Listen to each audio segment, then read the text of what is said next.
Hello, Holton readers. I'm going to start with chapter 43 today, Treacle. They walked into the house, and the little shepherdess was waiting for them. She was standing where she always stood, the lamb at her feet, the tiny globe above her head, and a look on her face that said, "I know something you don't." Flora's father took off his hat and bowed to the lamp. "George Buckman," he said. "How do you do?" "Hello?" Flora shouted into the silence of the house. From the kitchen came the sound of laughter. "Mom?" said Flora. No one answered. Flora's sense of foreboding deepened, expanded, and then her mother spoke. She said, "That's absolutely right, William." William? William? There was only one William that Flora knew. What would he be doing in the kitchen with a known arch nemesis? And then came the familiar rattle of the typewriter keys being struck, the thwack of the carriage return being hit. Ulysses' grip on her shoulder tightened. He let out a small chirrup of excitement. Her mother laughed again. The laughter was followed by the truly terrifying words, "Thank you so much, William." "Shh," said Flora to her father, who was standing, listening, his hat in his hands and a goofy smile on his face. There was a small round drop of blood on his ear bandage. It looked oddly festive. "You stay here," Flora said to him. "Ulysses and I will go and check this out." "Right, right," said her father. "You bet. I'll stay here." He put his hat on his head. He nodded. Flora, superhero on her shoulder, walked quietly, stealthily through the living room and into the dining room and stood before the closed kitchen door. She held herself very still. She made herself into a giant ear. She was getting extremely good at making herself into a giant ear. Flora listened, and she could feel Ulysses, his body tense and expectant, listening too. Her mother spoke. She said, "Yes, it will go like this. Federico, I have dreamed of you for eons." "No," said another voice, a high, thin, and extremely annoying voice. "I've dreamed of you for an eternity." "Ooh," said Flora's mother, "for all eternity? That's good. More poetic." Ulysses shifted his position on Flora's shoulder. He nodded. "Yes, exactly," said William Spiver. "More poetic. Eons sounds too geological. There's nothing romantic about geology, I assure you." Okay, said Flora's mother. "Right. What's next, William?" "Actually," said William Spiver, "if you don't mind, I would prefer to be called William Spiver." "Of course," said Flora's mother. "I'm sorry. What's next, William Spiver?" "Let me see," said William Spiver. "I suppose Federico would say, 'And I have dreamed of you, Angelique, my darling. I must tell you that they were dreams so vivid and beautiful that I am loath to wake to reality.'" "Ooh, that's good. Hold on a sec." The typewriter keys came to clacking life. The carriage return dinged. "Do you think that's good?" Flora whispered to Ulysses. "Do you think that's good writing?" Ulysses shook his head. His whiskers brushed against her cheek. "I don't think so either," she said. Actually, she thought it was terrible. It was sickly sweet nonsense. There was a word for that. What was it?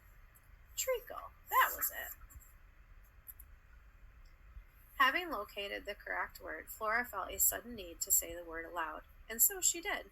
She pushed open the kitchen door. She stepped forward. "Treacle!" she shouted. "Flora?" said her mother. "Treacle?" said William Spiver. "Yes," said Flora. She was pleased that with one simple word she had answered two very important questions. Yes, she was Flora, and yes, it was Treacle. Chapter 44, Her Treacherous Heart. William Spiver was wearing his dark glasses. There was a pitcher pop in his mouth. He was smiling. He looked exactly like a villain. That's what Flora's brain thought. But her heart, her treacherous heart, rose up joyfully inside of her at the sight of him. Flora's heart was actually glad to see William Spiver. There was so much she wanted to talk to him about. Pascal's wager, Dr. Meacham, the other Dr. Meacham, giant squids, giant donuts, and who was dunking them. And if he had ever heard of a place called Blundermeakin, if he had ever sat on a horsehair sofa.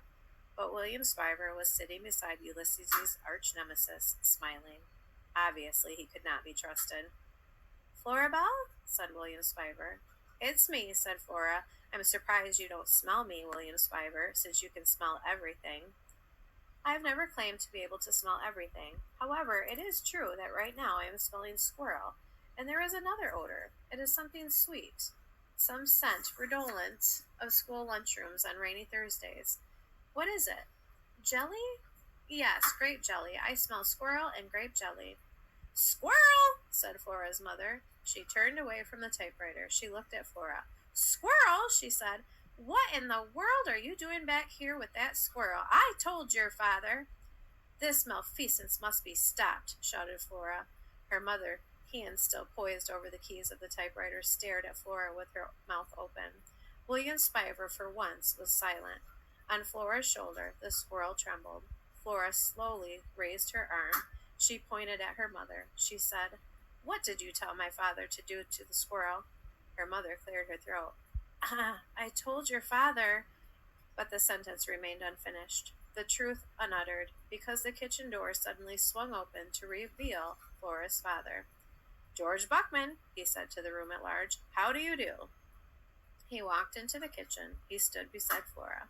George, what in the world? Said Flora's mother. You look like you've been in a battle. I am fine, just fine. I was saved by the squirrel. What? Said Flora's mother. I was attacked by Mr. Klaus. He landed on my head and... This is fascinating, said William Spiver. But may I interrupt for a moment? Absolutely. Who is Mr. Klaus? Mr. Claus is a landlord and also a cat, a large cat. Usually he attacks ankles. This time it was the head, my head. It was a very surprising attack. I wasn't prepared. And, said William Spiver, oh yes, and Mr. Claus bit my ear, and there was a lot of pain, and the squirrel rescued me. Have you lost your mind? Said Flora's mother. I don't think so, said Flora's father. He smiled hopefully. Can't you handle the smallest task? I asked you to take care of the squirrel situation. Flora felt a wave of anger roll through her. Quit speaking euphemistically, she said. Quit calling it the squirrel situation. You asked him to kill. You asked him to murder my squirrel. Ulysses let out a chirrup of agreement, and then the kitchen became as silent as the tomb. Chapter 45. 4 words. It's the truth, Flora said. You told Pop to kill Ulysses. Having denounced her mother, Flora now turned her attention to William Spiver and his betrayal. What are you even doing here, William Spiver? Why are you in the kitchen with my mother? He is assisting me with my novel. William Spiver blushed a bright and otherworldly red. I'm delighted that you find me of some assistance, Mrs. Buckman, he said. He took the pitcher pop out of his mouth and bowed in the direction of Flora's mother. I must admit that I have always had a certain facility with words, and I am terribly fond of the novel form, though my interests lie less in the area of romance and more in the speculative nature of things. Science fiction, if you will, fact blended with fantasy, an extended mediation on the nature of the universe, quarks, dwarf stars, black holes, and the like. Do you know, for instance, that the universe is expanding as we speak? Only Ulysses responded to this question. The squirrel shook his head rigorously, obviously amazed. William Spiver pushed his dark glasses up higher on his nose. He took a deep breath. Speaking of expansion, did you know that there are now something like 90 billion galaxies in the universe? In such a universe, it seems ridiculous and foolhardily to attempt a creation of one's own, but still, I persevere. I persevere. You didn't answer my question, William Spiver, said Flora. Let me try again, he said. No, said Flora, you're a traitor, and you, she wheeled and pointed at her mother, are an arch nemesis, a true villain. Flora's mother crossed her arms. She said, I'm someone who wants the best for you. If that makes me a villain, fine. Flora took a deep breath. I'm moving in with Pop, she said. What? Said her mother. Really? Said her father. Your father, said her mother, doesn't know how to take care of himself, much less someone else. At least he doesn't wish he had a lamp for a daughter, said Flora. I feel like I'm missing something, said William Spiver. I want to live with Pop, said Flora. Really? Said her father again. Go right ahead, said her mother. It would certainly make my life easier. Make my life easier? Those 4 words, so small, so simple, so ordinary, came flying at Flora like enormous slabs of stone. She actually felt herself tip sideways as they hit her. She put up a hand and held on to Ulysses. She used the scroll to steady herself. "Do not hope," she whispered, but she wasn't sure what it was that she was hoping for. All she knew was that she was a cynic, and her heart hurt. Cynics' hearts weren't supposed to hurt. William Spiver pushed back his chair. He stood. "Mrs. Buckman," he said, "perhaps you would like to retract those last words? They seem unnecessarily harsh." Flora's mother said nothing. William Spiver remained standing. "Okay, then," he said. "I will speak. I will attempt, yet again, to make myself clear." He paused. "The only reason I am here, Florabelle, is that I came looking for you. You were gone a long time and I missed you, and I wondered if you had returned, and I came to find you." Flora closed her eyes. She saw nothing but darkness, and into this darkness slowly swam the other Dr. Meacham's giant squid, moving sadly along, flailing its 8 lonely and enormous arms. "I came to find you?" What was it with William Spiver and the words he said to her? Why did they make her heart squinch up? "Seal blubber," said Flora. "I beg your pardon?" said William Spiver. Ulysses gently pushed against Flora's hand. And then the squirrel leapt away from her. "Oh, no," said Flora's mother. "No, not that. No, no." Ulysses flew over Phyllis Buckman's head. He went high and then higher still. "Yes," said Flora. "Yes." Chapter 46, Gianter. He flew because he was a superhero, and he was coming to the rescue. He was cheering up Flora. William Spiver said that the universe was expanding.